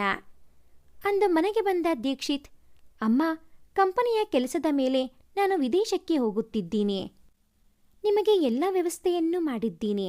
ಮತ್ತೆ ಏನಾದರೂ ಬೇಕಾದರೆ ಅಥವಾ ಎಮರ್ಜೆನ್ಸಿ ಆದರೆ ಶಮಿತ್ಗೆ ಫೋನ್ ಮಾಡಿ, ಅವನು ತಕ್ಷಣವೇ ಬರುತ್ತಾನೆ. ನಾನು ಹೋಗಿ ಕೆಲಸ ಮುಗಿಯುತ್ತಿದ್ದಂತೆ ಬರುತ್ತೀನಿ ಎಂದ. ಸರಿ ಎಂದರು ಇಬ್ಬರು. ದೀಕ್ಷಿತ್ ವಿದೇಶಕ್ಕೆ ಹೋಗಲು ಏರ್ಪೋರ್ಟ್ ತಲುಪಿದ್ದ. ಕೃತಿಕಾಳಿಗೆ ವಿಷಯ ತಿಳಿದು ನೇರವಾಗಿ ಏರ್ಪೋರ್ಟ್ಗೆ ಬಂದು ತಲುಪಿದ್ದಳು. ದೀಕ್ಷಿತ್ ಮೊಬೈಲ್ಗೆ ಕಾಲ್ ಮಾಡಿದ್ದಳು. ರಿಸೀವ್ ಮಾಡಿ ಮೌನವಾಗಿದ್ದ ದೀಕ್ಷಿತ್. ದೀಕ್ಷಿತ್ ಪ್ಲೀಸ್ ನನ್ನ ಹತ್ತಿರ ಮಾತನಾಡಿ ಎಂದಳು. ಆಗಲೂ ಅವನದು ಮೌನವೇ. ಈಗ ವಿದೇಶಕ್ಕೆ ಹೊರಟಿದ್ದೀರಂತೆ ನೀವು? ಮತ್ತೆ ಯಾವಾಗ ಬರುತ್ತೀರಿ? ಒಮ್ಮೆ ನಾನು ನಿಮ್ಮನ್ನ ನೋಡಬೇಕು. ಪ್ಲೀಸ್ ಎಲ್ಲಿದ್ದೀರಿ ಅಂತ ಹೇಳಿ ಎಂದಳು. ಅವನು ಆಗಲೂ ಮೌನವಾಗಿಯೇ ಇದ್ದ. ಅವನ ಎದುರಿಗೆ ಯಾರೋ ಬಂದಂತೆ ಅನಿಸಿ ನೋಡಿದ. ಕೃತಿಕಾ, ನೀವು ಇಲ್ಲಿ? ಏನು ವಿಷಯ ಎಂದ ಅವನಿಗೆ. ಅವಳನ್ನು ಅಲ್ಲಿ ನೋಡಿ ಆನಂದದಿಂದ ತಬ್ಬಿಬ್ಬಾಗಿದ್ದ. ಮೇಲೆ ಗಂಭೀರವಾಗಿದ್ದ ಅಷ್ಟೇ. ಅವನ ಅತೀ ಸಮೀಪ ಬಂದ ಕೃತಿಕಾ, ನಿಮಗೆ ನನ್ನ ಮೇಲೆ ಇಷ್ಟು ಕೋಪ ಇದೆ ಅಂತ ನನಗೆ ಗೊತ್ತಿರಲಿಲ್ಲ ಎಂದಳು ತುಟಿ ಕಚ್ಚಿ ನುಡಿದಳು. ಅವನು ಅವಳಿಗೆ ಏನೂ ಉತ್ತರ ಕೊಡದೆ ಅವಳ ತುಂಬಿದ ಕಣ್ಣು, ಉದ್ವೇಗದಲ್ಲಿ ಕೆಂಪೇರಿದ ಮುಖ, ಸಣ್ಣ ನಡುಕ, ಅದರಲ್ಲಿದ್ದ ಯಾತನೆ ಇದನ್ನೇ ನೋಡುತ್ತಿದ್ದ. ಮಾತನಾಡಿ, ಈ ಮೌನಕ್ಕೆ ಕಾರಣವೇನೋ? ನನ್ನ ನಿಮ್ಮ ಮೌನದಿಂದ ಕ್ಷಣ ಕ್ಷಣವೂ ಕೊಲ್ಲುತ್ತಿದ್ದೀರಾ. ಒಮ್ಮೆ ಮಾತನಾಡಿ, ಇಲ್ಲವೇ ನೀವೇ ನನ್ನ ಸಾಯಿಸಿಬಿಡಿ. ಈ ನೋವು ನನಗೆ ಸಹಿಸಲು ಆಗುತ್ತಿಲ್ಲ. ಅಭಿಜಿತ್ ನನ್ನ ಬೇಡ ಅಂದಾಗಲೋ, ವೇದು ನನ್ನ ಪ್ರೀತಿಯಲ್ಲ ಅಂತ ತಿಳಿದಾಗಲೋ ಇಷ್ಟು ನೋವಾಗಿರಲಿಲ್ಲ ನನಗೆ. ಆದರೆ ನೀವು ಈ ರೀತಿಯಲ್ಲಿ ನನ್ನ ಹತ್ತಿರ ವರ್ತಿಸುತ್ತಿದ್ದರೆ ಪ್ರಾಣ ಸಂಕಟ ಆಗುತ್ತಿದೆ ನನಗೆ. ಪ್ಲೀಸ್ ದೀಕ್ಷಿತ್, ಇನ್ನು ನಿಮ್ಮ ಶಿಕ್ಷೆ ತಡೆಯುವ ಶಕ್ತಿ ಈ ಮನಸ್ಸಿಗೆ ಇಲ್ಲ. ಸೇ ಸಮಥಿಂಗ್ ಎಂದಳು. ಅವಳ ಮಾತುಗಳು ಕೇಳಿದವನ ಮನಸ್ಸು, ಇನ್ನು ಕೃತಿಕಾ ನನ್ನವಳು, ಕೇವಲ ನನ್ನವಳು, ಅವಳ ಈ ಶುದ್ಧ ಗಂಗೆಯಂತಹ ಪ್ರೀತಿಯೂ ನನ್ನದು ಅಂತ ಮತ್ತೇನೂ ಮಾತನಾಡದೆ ಅವಳನ್ನು ಅಪ್ಪಿಕೊಂಡಿದ್ದ ದೀಕ್ಷಿತ್. ಅವಳೂ ಸಹ ಅವನನ್ನು ಅಪ್ಪಿಕೊಂಡಿದ್ದಳು ಮತ್ತು ನೀರವವಾಗಿ ರೋಧಿಸುತ್ತಿದ್ದಳು. ಕೃತಿಕಾ, ಈಗಲಾದರೂ ನನ್ನ ಪ್ರಶ್ನೆಗೆ ಉತ್ತರ ಕೊಡಬಾರದೆ ಎಂದು ದೀಕ್ಷಿತ್ ಆಸೆಯಿಂದ ಕೇಳಿದ ಅವಳನ್ನು. ಆಗ ಕೃತಿಕಾ, ಏಕೆಂದರೆ ಮೊದಲ ನೋಟದಲ್ಲಿ ನೀವು ನನ್ನ ಹಳೆಯ ಬಹುಪರಿಚಿತ ವ್ಯಕ್ತಿ ಅನಿಸಿತ್ತು ನನಗೆ. ಅದಕ್ಕೆ ಹಾಗೆ ನೋಡಿದ್ದೆ. ನಿಮಗೂ ಸಹ ಅದೇ ರೀತಿಯಲ್ಲಿ ಅನಿಸಿತ್ತು ಅಂತ ನನಗೆ ಗೊತ್ತು ಎಂದಳು ಕೃತಿಕಾ. ಅವಳ ಉತ್ತರ ಕೇಳಿ ಅವಳನ್ನು ಅಪ್ಪಿಕೊಂಡಿದ್ದ ಅವನ ಬಾಹುಬಂಧನ ಇನ್ನಷ್ಟು ಬಿಗಿಯಾಗಿಸಿದ್ದ. ದೀಕ್ಷಿತ್, ನನಗೆ ನಿಮ್ಮನ್ನು ಬಿಟ್ಟು ಇರಲು ಆಗುವುದಿಲ್ಲ ಎಂದಳು. ನನಗೂ ಕೂಡ ನಿನ್ನ ಬಿಟ್ಟು ಇರಲು ಆಗಲ್ಲ ಕಣೆ ಕೃತಿಕಾ ಎಂದ. ನೀನೆಂದರೆ ನನಗೆ ಹುಚ್ಚು ಎನಿಸುವಷ್ಟು ಪ್ರೀತಿ ದೀಕ್ಷಿತ್. ನಾನು ಬರುತ್ತೀನಿ ನಿಮ್ಮ ಜೊತೆಯಲ್ಲಿ ಎಂದಳು. ಮತ್ತೆ ಮನೆಯಲ್ಲಿ ತಿಳಿಸೋದು ಬೇಡ್ವಾ ಎಂದ. ಫೋನ್ ಮಾಡಿ ಹೇಳೋಣ ಈಗ ಎಂದಳು ಕೃತಿಕಾ. ನಡಿ ಹಾಗಾದರೆ ಹೋಗೋಣ ಎಂದ ದೀಕ್ಷಿತ್. ಮತ್ತೆ ಹೇರ್ ಟಿಕೆಟ್ ಎಂದಳು. ಇದೋ ನಿನಗೂ ಸೇರಿಸಿಯೇ ಬುಕ್ ಮಾಡಿದ್ದೀನಿ ಟಿಕೆಟ್ಸ್. ನನಗೆ ಗೊತ್ತಿತ್ತು ನೀನು ಬಂದೇ ಬರುತ್ತೀಯಾ ಅಂತ. ಇನ್ಫ್ಯಾಕ್ಟ್ ಇಲ್ಲಿ ನಿನಗಾಗಿಯೇ ಕಾಯುತ್ತಿದ್ದೆ ನಾನು. ಅಸ್ಮಿತಾಗೆ ಹೇಳಿ ಮೊನ್ನೆಯಷ್ಟೇ ಊರಿನಿಂದ ನಿನ್ನ ಒಂದಷ್ಟು ಬಟ್ಟೆಗಳನ್ನು ಪ್ಯಾಕ್ ಮಾಡಿ ಕಳಿಸು ಅಂತ ಹೇಳಿ ತರಿಸಿಕೊಂಡೆ. ಮತ್ತೆ ಬೇಕಾದರೆ ಅಲ್ಲಿ ತೆಗೆದುಕೊಳ್ಳುವಂತೆ ನಡಿ. ಈಗ ಫ್ಲೈಟ್ಗೆ ಟೈಮ್ ಆಯಿತು ಎಂದ ದೀಕ್ಷಿತ್. ಅವಳ ಕೈ ಹಿಡಿದು ಕರೆದುಕೊಂಡು ಹೋದ. ಚೆಕ್-ಇನ್ ಆಗಿ ವಿಮಾನ ಹತ್ತಿ ಕೂತರ. ಅವನ ತೋಳಿಗೆ ಹೊರಗಿದ್ದ Kritika, I love you so much Deekshi ಎಂದಳು. ಐ ಟೂ ಲವ್ ಯು ಕಣೆ ಕೃತಿ. ಮತ್ತೆ ನಿನ್ನ ಆಫೀಸ್ ಹೇಗೆ ನಡೆಯುತ್ತಿದೆ ಎಂದು ಕೇಳಿದ. ಯಾವ ಆಫೀಸ್ ಎಂದಳು ಕೃತಿಕಾ. ಅವಳ ಕೆನ್ನೆ ಸವರಿ, ನಿನ್ನ ದೀಕೃತಿ ಕಣೆ ಎಂದ. ಅದೂ ಗೊತ್ತಾಗಿದೆ ನಿಮಗೆ, ಹೇಗೆ ದೀಕ್ಷಿ ಎಂದಳು ಕೃತಿಕಾ. ಮೊದಲ ದಿನವೇ ಗೊತ್ತಾಯಿತು. ದೀಕೃತಿ ಎನ್ನುವ ಹೆಸರು ಕೇಳಿ ಸ್ವಲ್ಪ ಅನುಮಾನ ಬಂದು ಒಂದು ದಿನ ಆಫೀಸ್ ಹತ್ತಿರ ಬಂದೆ. ಆಗ ಗೊತ್ತಾಯಿತು ನೀನೇ ಅದರ ಓನರ್ ಅಂತ. ನೀನಾಗಿ ಹೇಳಲಿ ಅಂತ ಕಾದೆ, ನೀನು ಹೇಳಲಿಲ್ಲ. ಅದಕ್ಕೆ ನಾನೇ ಹೇಳಿದೆ ಈಗ ಎಂದ ಅವನು. ಹೌದು, ಧರ್ಮಸ್ಥಳದಿಂದ ಬಂದ ನಂತರ ನಿಮ್ಮ ಹತ್ತಿರ ಎಲ್ಲ ಹೇಳಿಕೊಂಡು ಹಗುರವಾಗಿದ್ದ ನನಗೆ ನಿಮ್ಮ ಪ್ರಶ್ನೆಗೆ ಉತ್ತರ ಆ ಕ್ಷಣದಲ್ಲಿಯೇ ಸಿಕ್ಕಿತ್ತು. ಆದರೂ ನನಗೆ ಇನ್ನೂ ಸ್ವಲ್ಪ ಸಮಯ ಬೇಕು ಅಂತ ಅನಿಸಿತ್ತು. ಅದಕ್ಕಾಗಿ ಉತ್ತರ ಹೇಳಲು ಸಮಯ ತಗೊಂಡೆ. ಆದರೆ ಇಲ್ಲೇ ನಿಮ್ಮ ಜೊತೆಯಲ್ಲಿ ಇರಬೇಕು ಮುಂದೆ ಅಂತ ತೀರ್ಮಾನ ಮಾಡಿದ್ದರಿಂದ ದೀಕೃತಿಯ ಜನನವಾಯಿತು. ಬ್ಯಾಂಕಿನಲ್ಲಿ ಮ್ಯಾನೇಜರ್ ನಾನು. ಇನ್ನೊಂದು ಊರಿಗೆ ಅವರು ಟ್ರಾನ್ಸ್ಫರ್ ಮಾಡುವವರೆಗೂ ಬ್ಯಾಂಕಿನಲ್ಲಿ ಕೆಲಸ ಮಾಡಿ ಅವರು ಟ್ರಾನ್ಸ್ಫರ್ ಅಂದಾಗ ಕೆಲಸ ಬಿಡುವ ಯೋಚನೆ ನನಗೆ. ಆದ್ದರಿಂದ ಆಫೀಸ್ ಸೆಟ್ ಮಾಡಿದೆ. ನಿಮ್ಮ ಜೊತೆಯಲ್ಲಿ ಇರಲು ನನ್ನ ಯೋಚನೆ ಅಂದಿನಿಂದಲೇ ಆರಂಭಿಸಿದ್ದೆ ಎಂದಳು ಕೃತಿಕಾ. ಅವಳ ಕೈ ಹಿಡಿದು ಅದರ ಮೇಲೆ ಚುಂಬಿಸುತ್ತಾ ಲವ್ ಯು ಕಣೆ ಚಿನ್ನ ಎಂದ ದೀಕ್ಷಿತ್. ಲವ್ ಯು ಟು ದೀಕ್ಷಿ ಎಂದು ಅವನಿಗೊರಗಿ ಕೂತಳು. ಇಬ್ಬರು ತಮ್ಮ ಭವಿಷ್ಯದ ನೂರಾರು ಮಾತುಗಳು ಆಡಿ ಅದರ ಸುಂದರ ಕನಸು ಕಾಣುತ್ತಲೇ ಗಾಳಿಯಲ್ಲಿ ಇದ್ದರು. ಜೀವನದಲ್ಲಿ ಬರುವ ಘಟನೆಗಳಿಂದ ನೋವು ಪಡೆಯುವಂತೆ ಆನಂದವನ್ನು ಪಡೆಯುತ್ತೇವೆ ಅಂದ ಮೇಲೆ ಜೀವನ ಅಲ್ಲಿಗೆ ನಿಲ್ಲಬಾರದು ಅಲ್ವಾ? ಕೃತಿಕಾಳಿಗೆ ಕೂಡ ಅದೇ ಅನಿಸಿದ್ದು. ಈ ಒಂದು ಕತೆ ನಿಮಗೆ ಇಷ್ಟ ಆಗಿದ್ದಲ್ಲಿ ಪ್ಲೀಸ್ ಲೈಕ್ ಮಾಡಿ, ಶೇರ್ ಮಾಡಿ, ಹಾಗೆಯೇ ಕಾಮೆಂಟ್ ಮಾಡೋದನ್ನು ಮರಿಬೇಡಿ. Thanks for watching this video.